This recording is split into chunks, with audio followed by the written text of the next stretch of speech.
Thank you, guys. Thank you, Johan. So excited.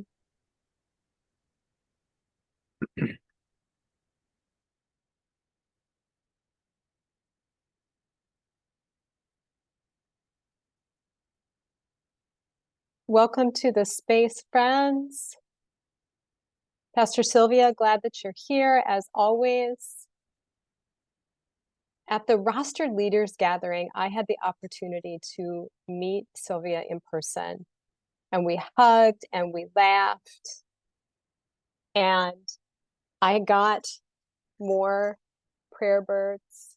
This is the one of the new ones that you gave me, and it sits here to the left of my screen. That was a great time. Welcome, friends. So glad to have you this day. So the bonus word that I'm bringing to the space today, and I would love for you to put in the chat, we'll give you up to 3 words. We're feeling very generous here at Courageous Leadership.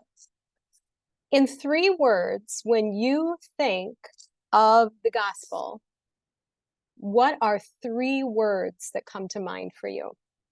What difference does the gospel make in your life? If you can say it in 3 words, what's that game show that they say, I can do this, and oh, it's password, right? I can name that word in 3 words. Name that tune. Name that tune. Name that tune. Very good. Okay. So what are your 3 words when you think of the gospel? What difference does it make in your life? Johan Bergh, Liberation, Liberation, Liberation. Mañana Theology. Have you read that book? It's another book that we could talk about. For me, it's Peaceful Way Forward. Oh, Pastor Debbie, way of life, raised with Christ. Boy, that word raised, David, could have a double meaning too, right? Like how you're growing up, how maybe you're resurrected from an event or on a daily basis, right? So welcome, friends that are just entering the space. We're inviting you to put in the chat your response to what difference does the gospel make in your life? 3 words or less. Oh, now, Pastor Becky, you're just showing off with 1. Hope. Nobody has given the famous confirmation answer. Jesus. Right? That's the answer. At least when I taught confirmation, that's every kid. Me, Miss Jill, Jesus. Love, compassion, presence. Excellent. We'll keep thinking on that, friends, and welcome to those that are just entering our space. So excited to have you here this day. We're going to give just 1 more minute before we formally launch in. As we are preparing that, I want to make note that our friend Jason is not feeling well today, so he is not here. And we formally welcome into the support space colleague David Hively, who is here often anyway, and supports our team on a regular basis. He's one of our contracted staff here at ELCA Coaching Ministry Churchwide Office. And so grateful for David supporting all of the behind the scenes magic. And Jason, when you listen to this recording, we want you to know that we miss you, we love you, and we wish you well. So heal fast, friend. Okay, Sarah Vanderpan, taking advantage of my generosity. And she has several words. Sarah, you're making me laugh. Good to see you, friend. A sense of well-being, even when it doesn't make sense with the details in life. Well, that could encapsulate my day today. Maybe some of you feel the same. Okay, friends, we're going to go ahead and jump in more formally, and I want to welcome you to our 152nd online gathering for congregational leaders across the country.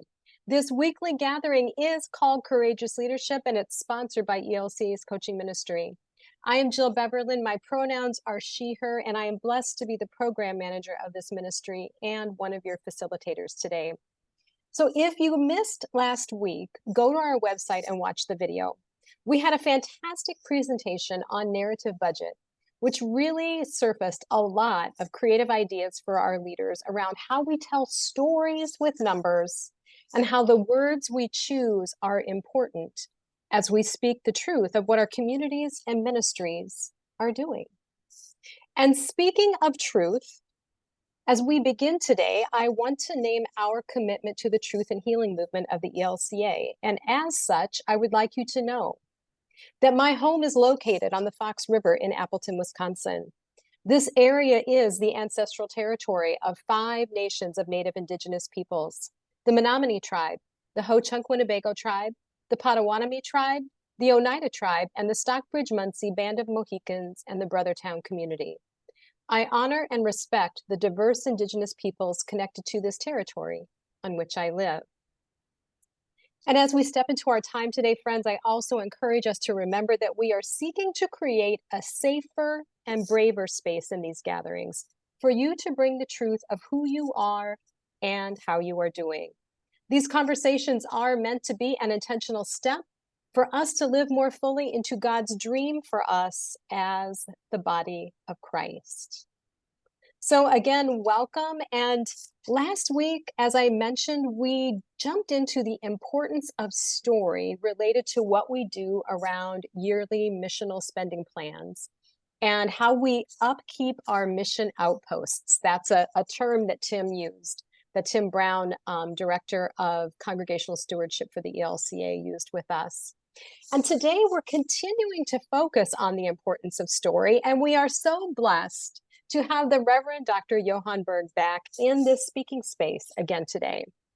Friends, if you were with us in the very beginning when we were called Being Church, Johan was one of the first leaders that helped us in the initial week that we started these gatherings.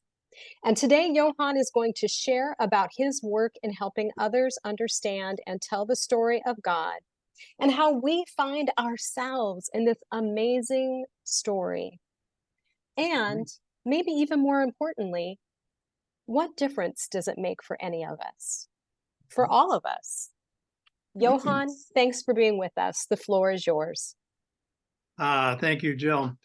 It's a privilege to be with all of you for a few minutes this afternoon for me. I'm on the East Coast, the Orlando area, lived here for many, many years. And I'm still working on the indigenous, naming the indigenous, and I know it's Seminole tribe, but it goes back before them as well. So I'm working on that. So anyway, great to be here. A little devotion for us before we get into our topic.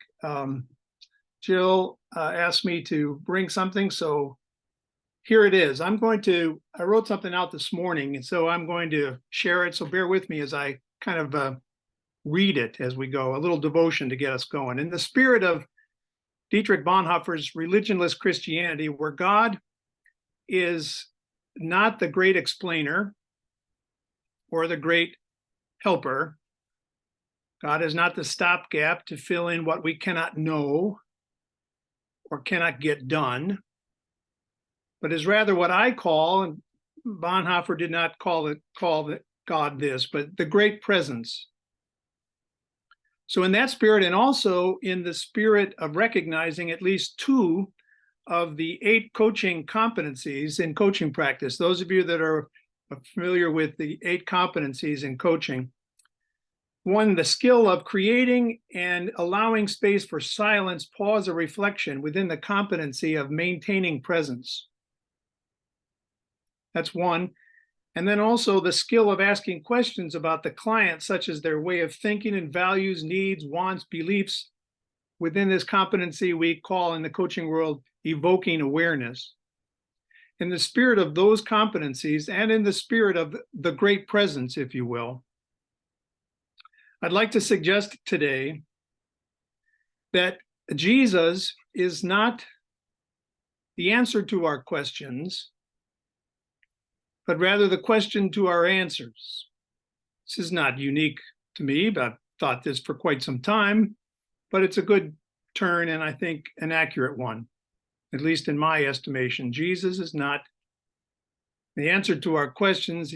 Jesus is the question to our answers. So this morning in my devotions, my regular walk through and doing my thing, I ran into Mark chapter 15 and listen to a couple of verses here. And Pilate asked Jesus, "Are you the king of the Jews?" And Jesus answered him, "You have said so." And the chief priests accused him of many things, and Pilate asked him again, "Have you no answer to make? See how many charges they bring against you." But Jesus made no further answer. So Pilate wondered.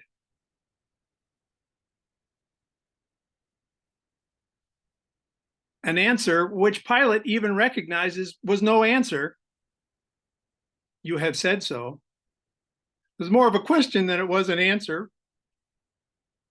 Pilate was frustrated by it and asked again. And then what do we get? Or what does Jesus deliver? Silence.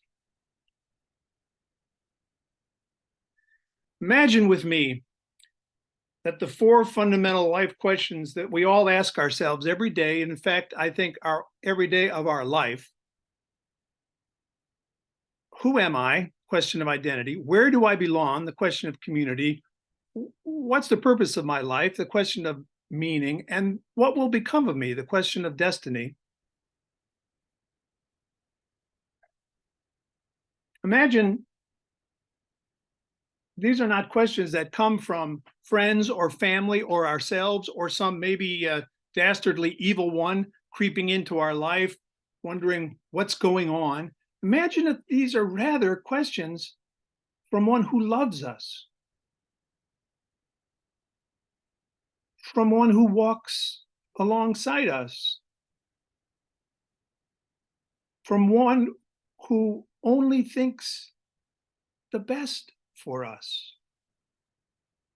Imagine if those four life questions come from Jesus with a spirit of not investigation, not a spirit of checking up, not a spirit of interrogation, but rather a spirit of compassion, of caring. In fact, indeed, curiosity. Who are you? Where do you belong? What's the purpose of your life?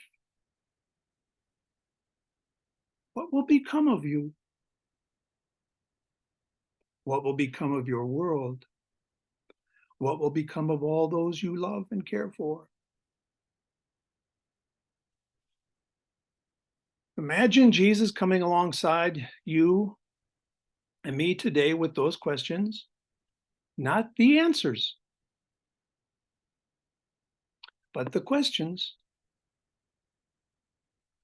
I believe Jesus is loving us today, my friends, into a world for the sake of the world. And Jesus is with us as we go. Let us pray. Gracious Lord, please keep asking us questions that draw us deeper into the life of joy and service that you promise. Amen.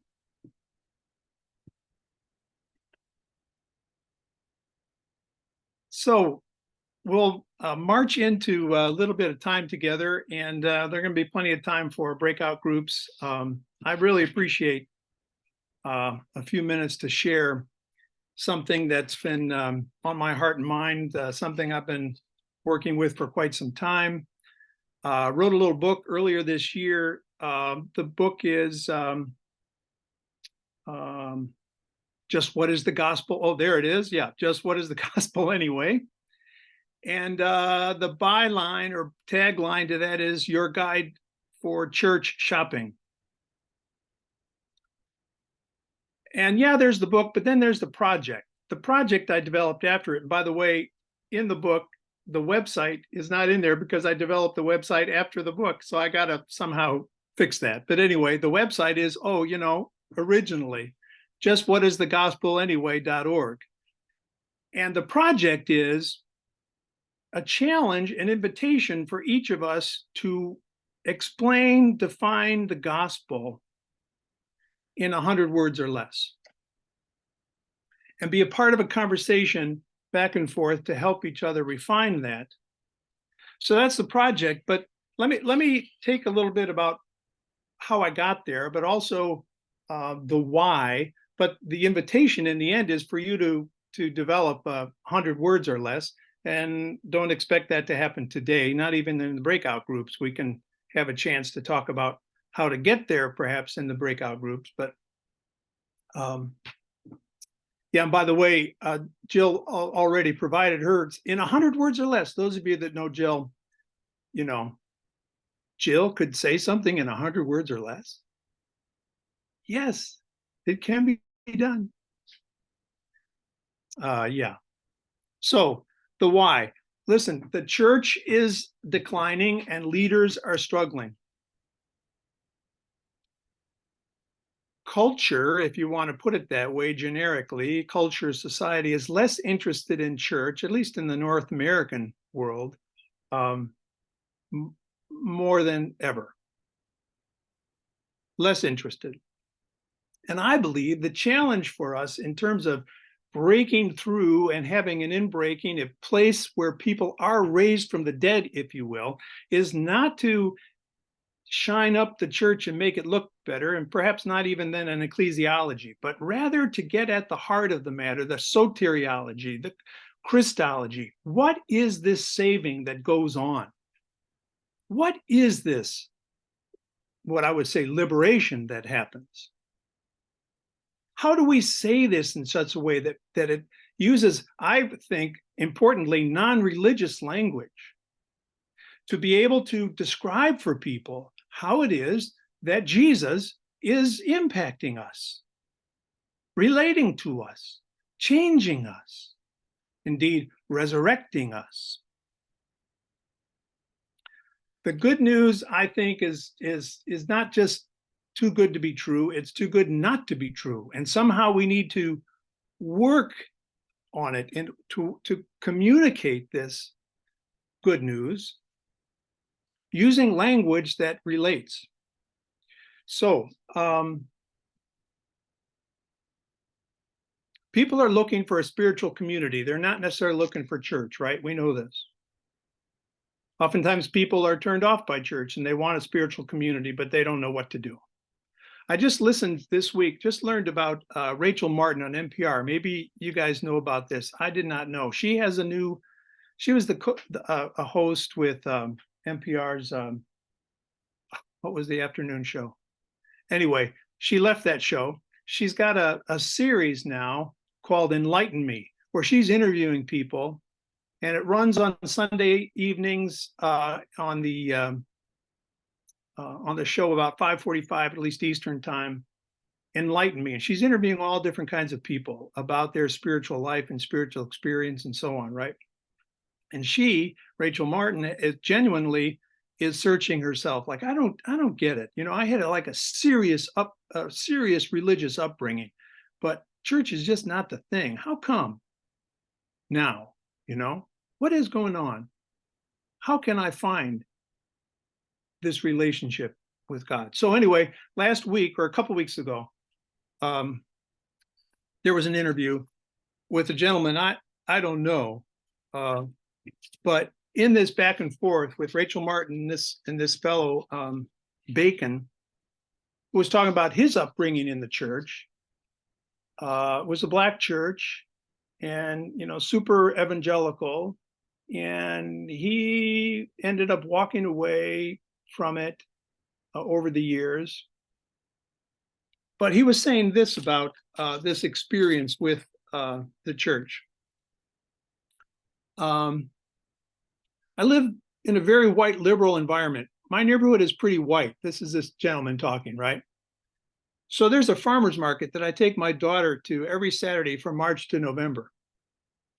And Martin says, well, I love how you caveated that. Well, the reason I say that is because I'm sure I should care about buying fresh vegetables, but I really do not go there to shop at all.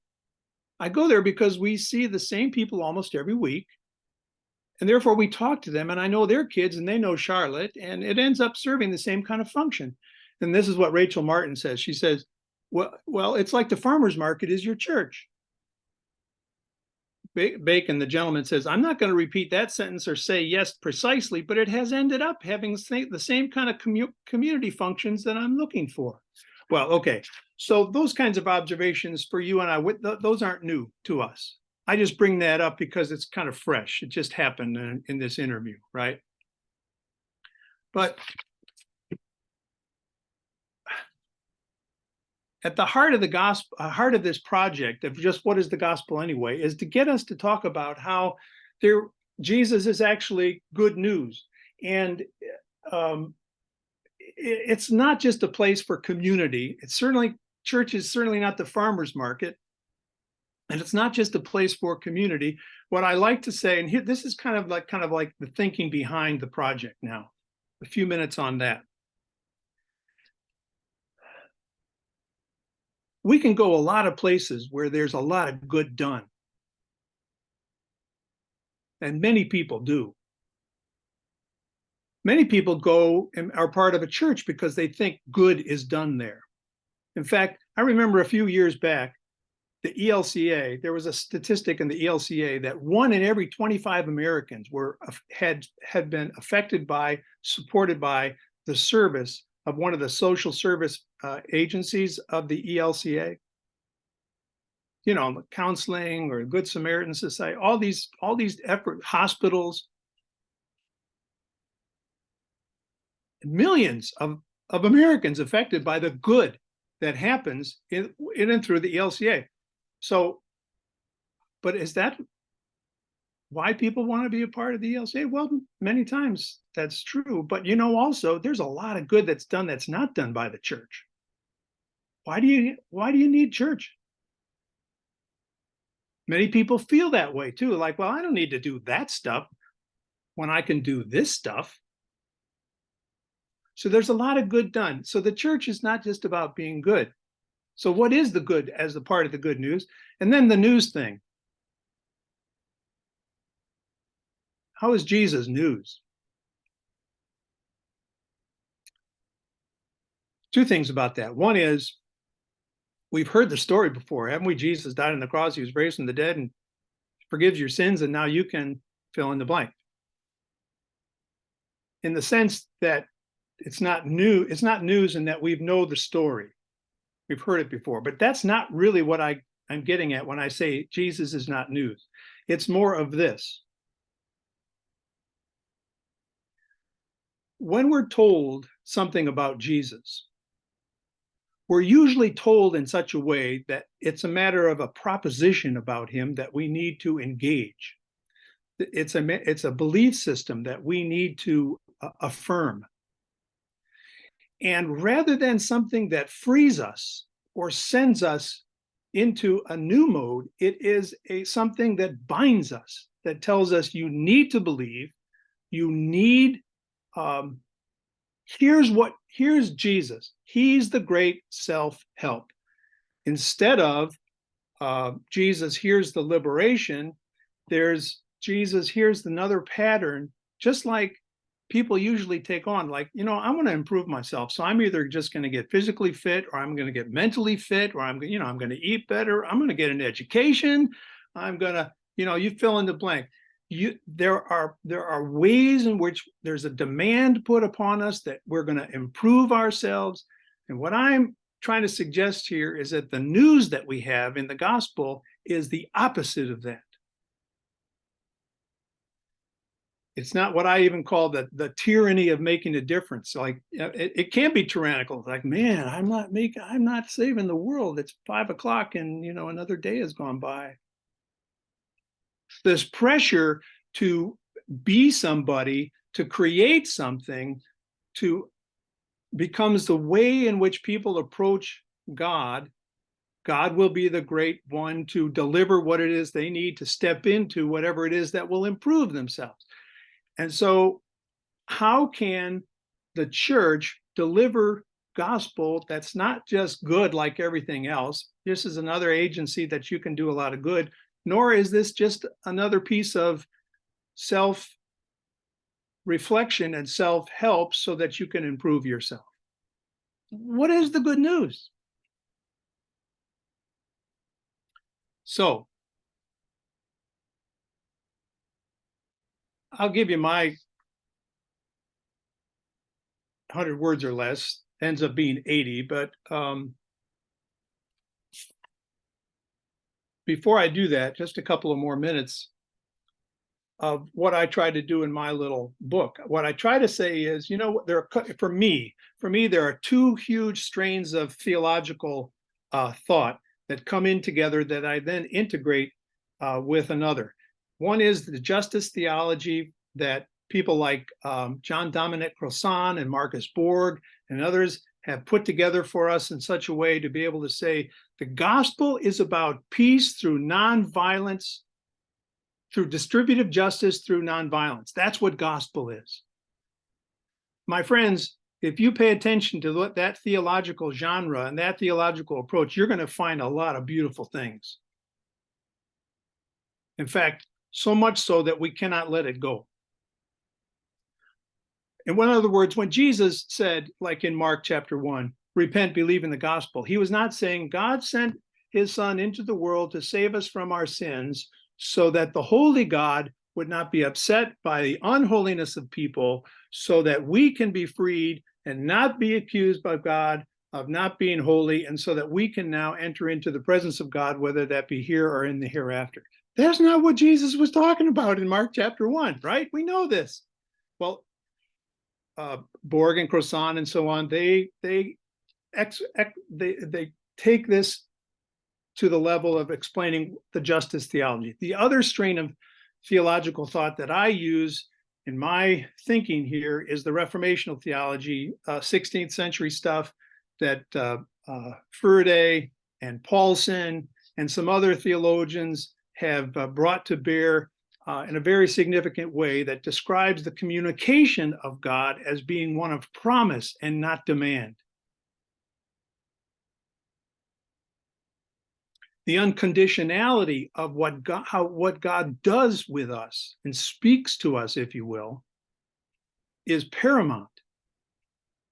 So those two big strains, justice theology, reconciliation theology is the way I put it, come together to then say, you know what, there's an integration here. And I use Bonhoeffer's religionless Christianity to try to mix those things together and come out on the other side and say, you know what, here's what gospel is. And here's the best I can say about it. And how do you see it? And how can we live this? Not just say it, of course, but live this. So watching the time here, my 80 words, by the way, this can be an elevator speech. So it can be, 80 words probably take 2 or 3 floors. You can get it down to 1 floor. And I write about this in my little book, but it's this. Well, here's the 6 words, okay? And I talk about how this was New Testament language and New Testament experience, but it doesn't work well for us today to use these words. It is simply this: Jesus is risen. It's 3 words. Jesus is Lord. 3 words. In the first generation of Christians, these were significant. They had heavy content. They don't work today. They're loaded with all kinds of experience that does not speak good news. It's my opinion. So how do we unpack that? Jesus is Lord, Jesus is risen, Jesus is Lord. Those are conclusions, right? They're not starting points. But my 80 words: the gospel is you and everybody, that's key, and everybody have enough. which means everybody gets what they need in body and spirit. Watch that now. Whoops, I'm adding too many words. I got to give you just the 80 words. Here we go. Gospel is you and everybody have enough, which means everybody gets what they need in body and spirit. You and everybody do enough, which means your fabulousness is not irresistible and your foibles are not irreversible. And you and everybody are enough, which means you, who you are and how you are is complete and whole and needs no improvement.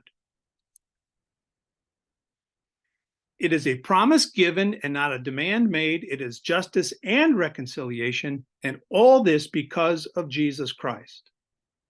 That's 80 words. I can memorize that. I didn't give it to you memorized because I'm too nervous. I read it. But again, you can do it in 6 words, but I don't think that works today. The key thing is here's the question, and I'm going to leave you with the questions that you're going to take, some that you could take to your breakout room. But here's a question I learned years ago that I think really does it as well. Helps us get to the 100 words or less. What is it about your experience with Jesus that the world cannot live without? We all have something to say about that. What is it? What is it that you cannot not say something about? What is it about your experience with Jesus that the world cannot live without? So anyway, as you go and maybe have a little chance to talk about this, here are the questions that you can take to the breakout rooms, and I think they'll be provided for you as well. But this one's more about content and the other more about process. But how is the gospel not just another form of social reform on the one hand, and not a set of propositions or beliefs about God on the other hand? That's one question. Another question is, what value do you see for yourself in writing out what is the gospel? 100 words or less. What value do you see in doing that for you? And the other question's related. What value for the people you do ministry with? Your ministry context. What would be the value of you coming up with 100 words or less? What would be a value to the people you do ministry with? Okay. And then lastly, what resources, what people, what books are the media, what time, what place, whatever it takes, what do you need in order to come up with your 100 words? So there you have it. And don't forget just whatisthegospelanyway.org, because we can all be in conversation if you put it there. Okay? We can continue the conversation. Johan, you have just said, once again, every conversation with you is rich. You have said so much here. I'm so glad that we have it recorded. And friends, while Johan was talking, I just had an inspiration. I'm going to find the budget somewhere, but I feel like I'm channeling Oprah Winfrey today. I want everyone in this space, David, to get the book. You get a book, and you get a book, and you get a book. I just feel like it's that important that we're equipping people. The other thing I want to say is, as Johan was talking about this last bit, I hope that you were hearing echoes of your coach training. Those of you that have completed at least the segment 1 basic skills coach training, that we teach that each person that we walk with in coaching is naturally creative, resourceful, and whole.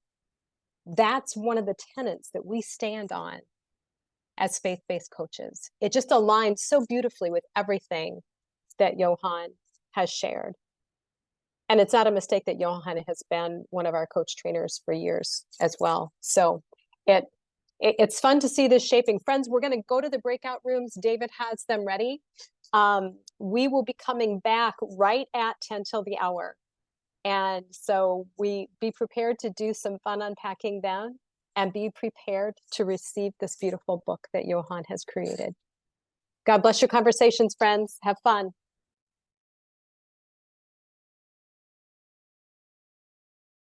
Friends, welcome back to the space. And as is our habit, keeping the confidentiality of your small group buddies, this is our time for us to unpack What are some themes that bubbled up for you? What are some learnings? What are some additional questions you have for our guest speaker? Feel free to unmute. We're a small group, so go ahead and pop in. One thing I would ask is, do you have any recommendations for accessing non-church language? I told my group one that I'm reading that helps, but I'm aware of trying to describe church language in different words. Mm-hmm. It's almost like we're trying to learn a second language.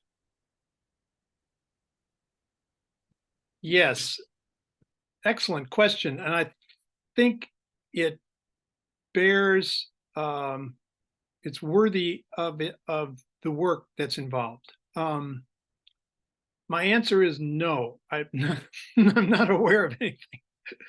But I am aware of this. The more we can look at these dogmatic positions that we have, dogmatic in a positive sense, sin, salvation,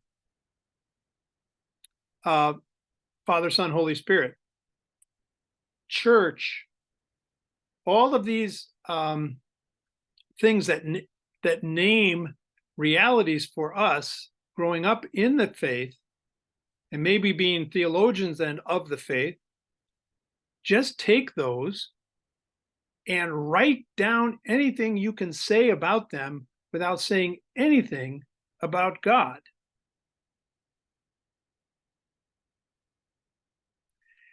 Just so practice at that. Just write something out on what it is. How can you explain Holy Spirit? And don't say anything about, don't use other languages like, oh, disciple or incarnation, you know. So just work really hard to use everyday conversational language, relational, I guess you might say, language, and see what happens. But no, I'm sorry, I don't have any resources. Great question and response, friends. Who's next? What else bubbled up? Sort of related to the language question, is that I think we assume that everybody has a Christian context, and one of the people in our group said that she met a young man and he had no idea who Jesus was at all. Like no concept of like, oh, that's a guy from the Bible or whatever, you know. And yeah. And then the other thing is that as Lutherans, like and maybe like the penitential Catholics, is like sin is like the big motivator, like guilt. And I don't know if that's the question people are asking nowadays. I don't think people care about guilt when it turns with their relationship with God. And so are we trying to answer a question nobody's asking? Well, good observations and questions. Yeah, oftentimes we are answering a question. The key thing about relating a talking gospel is really what is the question that people have in the first place, that you are trying to talk into. But about the first thing about Jesus, I don't know if you noticed in my 80 words, I said, and the last part of it was, and all this because of Jesus Christ. Jesus is not a tagline to the whole thing about gospel. Okay, it's not like an add-on. However, in other words, Jesus is essential to explicating and making real what gospel is. However, if someone, it's going to take some talking, it's going to take some sharing and it takes some learning to say, well, who is this Jesus anyway? Especially if somebody has no background. And sometimes even because people have background, it's going to take some demythologizing. It's going to take some deprogramming. It's going to do what Marcus Borg did when he said reading the Bible again for the very first time, right? We know this stuff, but you know what? We do not know this stuff. Read it again for the very first time. So how about meeting Jesus again for the very first time? And I would recommend for a person like that, something like Borg's piece that he wrote. He was a New Testament scholar, right? Died a few years back, and a Lutheran, at least in growing up. But he wrote his book. What's the title? Jesus. This was the end of his. He said, I think this is about all I can say about Jesus. He wrote this thing, was a summation of all his work, and it is just a marvelous piece to say, who is this Jesus anyway? And to do so in a language that doesn't assume people's faith posture.